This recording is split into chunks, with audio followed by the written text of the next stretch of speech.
Hey everyone. So today we're going to be looking at Google's new AI first code editor, Antigravity. From what I understand, this is very similar to Cursor and Windsurfer, these other AI first code editors where you write prompts basically to then have the LLM write code for you. You can create kind of plan to implement complex features and then have the agent go off and implement that plan and reason about it. So they're less focused nowadays on having an intelligent AI autocomplete and more on these agentic kind of prompts. I haven't looked at it at all. This is just a first impression. So let's dive in. I have it open here. So this is the setup. Okay, it's asking me how I want to start. So I'm just going to start fresh. Tokyo Night is actually pretty cool. So I'll go with that. Okay, and then there's different modes: secure mode, review-driven development, agent-driven development. I guess this is just like how much freedom the agent's going to be given. Like when I use Claude Code, I sometimes run it in dangerous mode, which means it can any command or anything, and I don't have to continuously give it permission to do things. In this case, yeah, I'm just going to go review-driven development because it's recommended. It says the agent will frequently ask for review, which I think is fine for now. And then yeah, configuring my editor, just click next. And now we're signed in. And I've loaded my application. So it's a Next.js application. First impressions, looks like VS Code, Cursor. You have your code editor here, your solution explorer. Then you have the agent manager or the prompt where you're gonna work with the prompt. You can see here the model selection. So what models do we have? So we have Gemini, and you have Claude and GPT as well.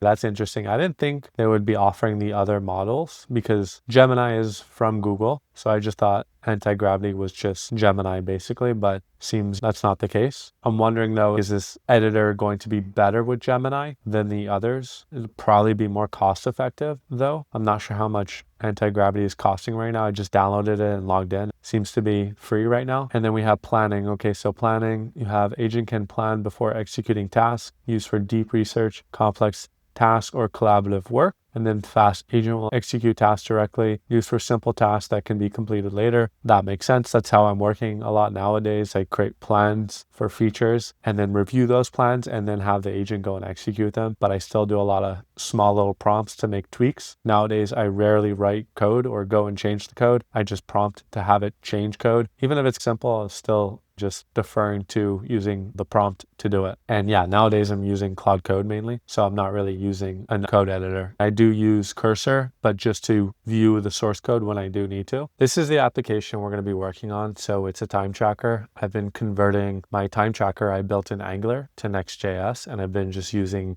Claude Code mainly to do that migration. We're just going to migrate a report over from the Angular application to the Next.js application. This is the Next.js application, and here's all our time entries. And I want to build out the detailed report. So if you go here, you can see it 404s. I don't have anything, but if I go on my Angular application, we have the report view. So I took a screenshot of this. I'm going to give Antigravity this screenshot. I'm not going to give it much else. I just want to see it, what it can do on its own, how close it can get to replicating this functionality just from a screenshot. When I've been migrating over the functionality using Claude Code, I tend to give it screenshots. I have it actually reference my Angular application. So sometimes I have Claude Code open in both repos at the same time, so it can reference the Angular application. It can understand like what API endpoints are being used, what the kind of HTML structure looks like. So just give it a lot more information. But for this video, just keeping it light, first impressions, just going to give it a screenshot and see what we end up with. All right, so I have it here. Let's use Gemini Pro High, and we're going to be planning, and we're going to add our screenshot here. I've added my screenshot, and now we'll write our prompt. I need to build this detailed report page in our Next.js app that will allow us to see all time entries. Now here's where I could probably give it a lot more information, like, oh, we need filters to filter by the from and to date, to select the project, the user, but maybe it's going to be able to infer all that from the screenshot. Let's just see. So it's thinking here. Okay, kind of hard to read as it is just collapsing things and scrolling as it is thinking through. So guess I'm not really made to review the steps in detail most of the time. So I'll let it prepare the plan and then we'll review the plan. Okay, so it seems like it's done. So created exploration and planning. So to analyze my application, I have created an implementation plan to build the detailed entry report page. Please review the plan.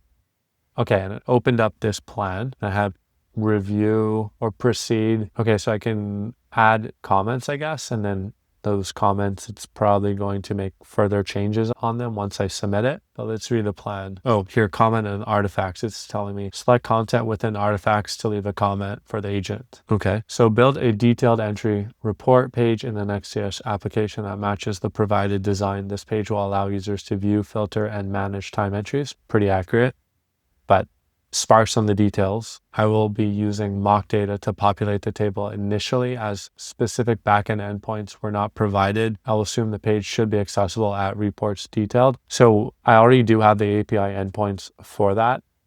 So I will probably just let it know here. Actually, already have the API endpoints for this. Now, if I wanted to be helpful, I could probably give it the exact API endpoints, but I'll just say, look at the client API file and how we are using it in others to access the API. And that's probably concerning. It didn't look at that yet, but when it looks at it, it's going to be able to understand like, oh, what filters we probably need based on the inputs on the actual API. Okay, and then it's going to create. So here's the proposed changes: page structure, create the main page component, layout, header, title, export, lock actions, filter section, collapsible advanced filters, tab navigation, report statistics, main content table. That's pretty good. I didn't give it a screenshot of the statistics, so I should probably do that as well, or it's going to be lost.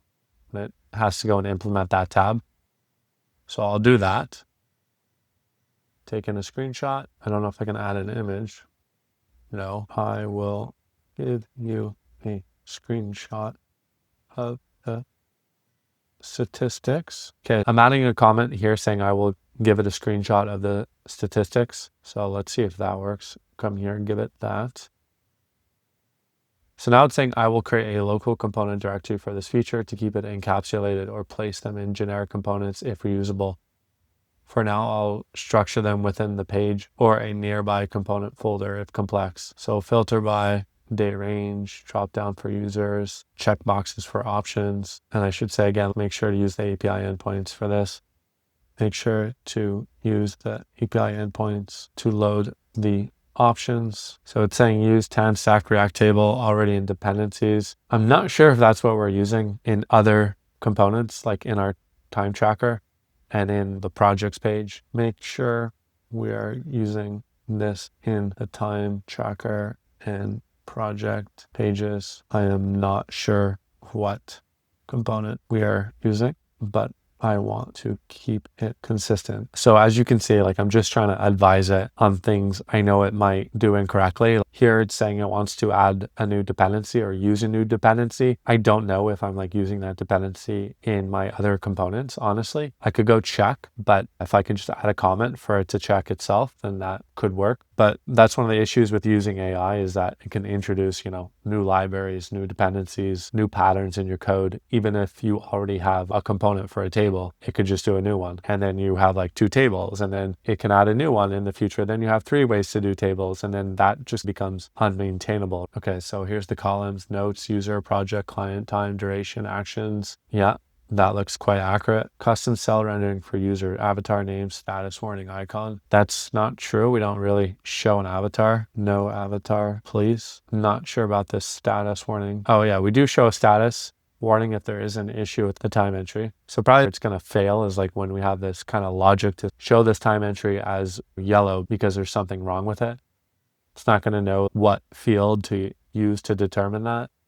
But if I give it access to the Angular code, then it could look at that and see, okay, I use this field. Again, yeah, it's saying here to use mock data, but no, like just use the API. No, just use the API. And then verification plan, none planned for this visual implementation task. Navigate to reports, verify the header, title, interact. Seems like it was just trying to do the components, but not connected at all to the back. We've made some comments and let's see now if it will do that. How do I submit this? I guess proceed with implementation plan and 6 comments. But I want an updated plan now that I've given all the comments. So is proceed gonna actually go through and implement the plan? Proceeded with this. Okay, so now it's generating. So I don't know if it's gonna produce a new plan or gonna go off and implement that plan with my comments. Okay, it seems like now it's searching through the API file to understand what API endpoints it needs to use. I think it's gonna produce an updated plan before it goes off and implements it, but we'll see.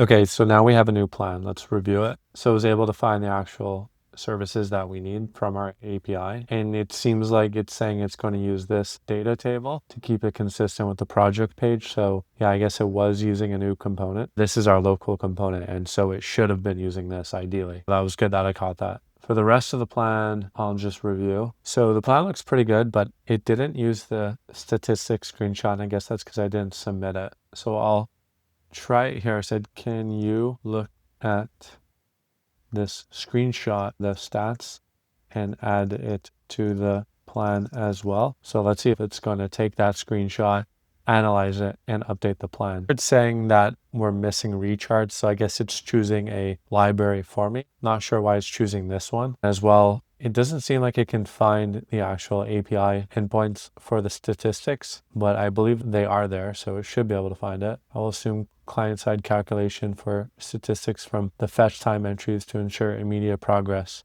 Forget the stats for now. We will add this later. All right, and now we'll proceed. It seems like it's now implementing the actual plan, so I can see it writing code here, producing new components. So I'll let that run and then we'll see what we end up with. So it's been like 10 minutes and it seems like it's completely finished now.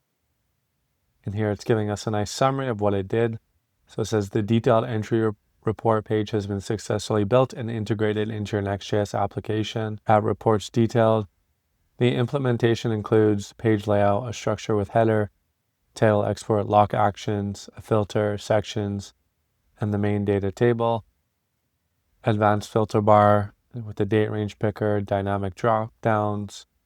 So it loads users, clients, projects, tasks, and tags, toggles for rounding, include amounts, and warning entries only, reset and expand, and then data table for displaying the actual time entries, and stats table as requested. Yeah, we are deferring that until later. So it produced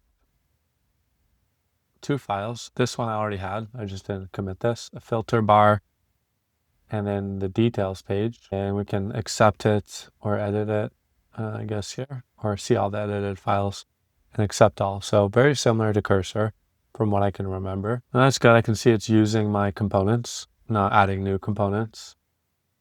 That's good. Using the data table. Here's the integration with the back end. Okay, time entries, get all for user. Well, that's already wrong. It's not using the right endpoint because this is getting it for a specific user and a report should get it for all users. So I already know we're only going to see the time entries for the logged in user. So here's what I actually created. Honestly, looks quite good for a first pass. Again, it's using the wrong API endpoint. So it's just going to get the time entries for the logged in user.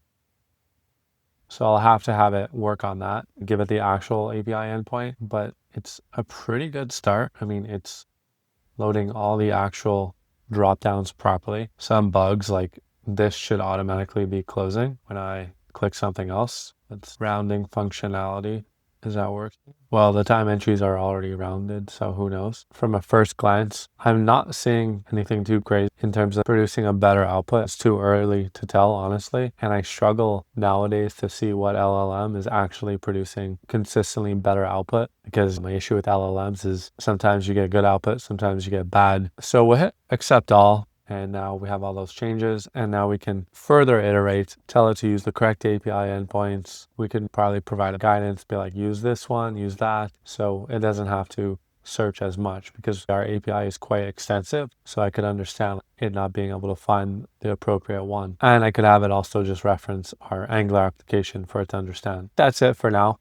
I just wanted to do a quick first impression of Antigravity and see how it compares to the other AI coding assistants that I've been using. I can't really say it's vastly different, but it seems to be a lot cheaper since I don't have to pay for anything right now. It's free by Google. I don't imagine it's going to be free forever. It's probably just free right now because they're trying to capture market share from the other tools out there already. And when they do, you're going to have to pay to use it and really kind of limit the free plan, most likely, as most companies do. So thanks for watching. Probably going to continue using Antigravity and make more videos going more in depth on it. So subscribe if you'd be interested in watching more.